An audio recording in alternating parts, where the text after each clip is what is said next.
Les meet-up qui existaient, même si à l'époque ils avaient peut-être un nom différent, étaient souvent des meet-up par rapport à un langage de programmation, par rapport à une techno.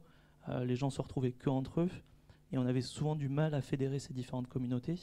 Finalement, voilà, des initiatives comme mon Playtech Hub ou ce que vous faites vous en ce moment permettent d'avoir des communautés tech qui collaborent. Je ne sais pas ce que vous en pensez, ce que ça vous évoque. Ça permet aussi de connaître le métier de chacun, en fait.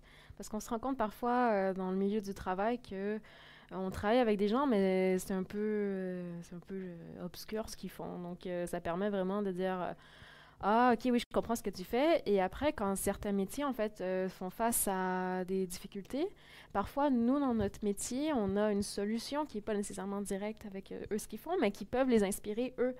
Par exemple, à mon travail, je travaille souvent avec des développeurs et voilà. Et moi, comme je suis plus en UX, tout ce qui touche à l'ergonomie, mais c'est intéressant pour eux, justement, quand ils viennent à mes meet-ups, parce que justement, après, ils ont une pensée un peu plus orientée. OK, utilisateur, alors voilà, maintenant, quand je fais face à une problématique, mais que j'ai pas nécessairement quelqu'un derrière moi, je peux enfin réfléchir et apporter une solution qui va un peu plus loin que ce que mon domaine, en général, apporte.